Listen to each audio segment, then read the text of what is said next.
when you look at ancient texts and traditions all over the world, literally all over the world, you find very clear descriptions of an advanced race or races that we would call extraterrestrial, not of this planet, that came to this planet and brought this advanced knowledge a long, long time ago.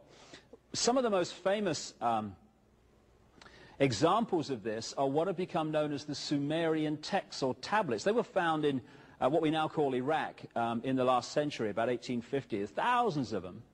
And they've been translated by a number of people, most famously a guy called Zecharia Sitchin. People think he's the only one that's done it because of the publicity and stuff that he's got in his books, but many other people have done it, and actually have come to a slightly different interpretation than him. But the common theme of all of them is this, that a group which the Sumerian tablets, which were buried around 2000 BC, something like that, that they talk about this group they call the annunaki. In Sumerian, those who from heaven to earth came, which is the basic translation, but those who came from the high place and down to the earth overall is the feel of it, the Anunnaki.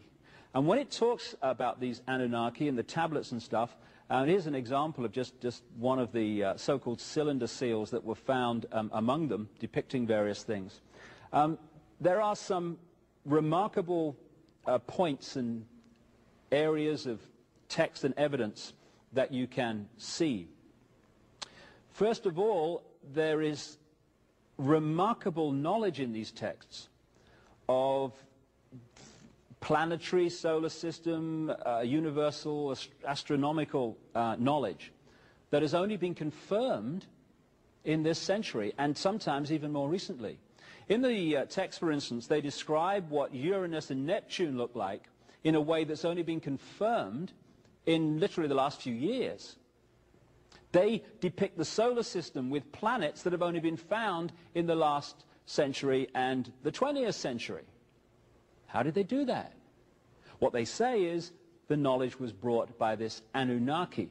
But it's more than that, because it talks in some detail about how this Anunnaki interbred with humanity, creating a hybrid race. And you find this theme all over the world. You find it in Genesis, in the Bible, which is a rewrite, when you do the research, of the Sumerian stories.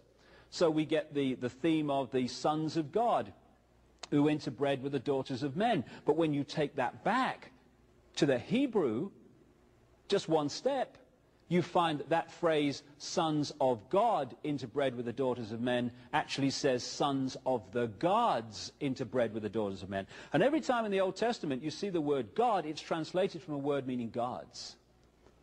And it's clear to me that we have been misled and we've misunderstood the difference between the gods, symbolically extraterrestrials in the ancient world, and God, which is all consciousness, all energy, everything that exists. So these Sumerian tablets very much confirm this ancient race. Now, again, when you look at other cultures, you find the same stories. In the ancient Hindu cultures, the Vedas, their ancient holy books, you find descriptions of the gods flying in flying machines, which we would call aeroplanes or U.F.Os or flying saucers, whatever. And when you take the common theme around the world, it's very clear that in the ancient world was a race or races of very, very high technological knowledge.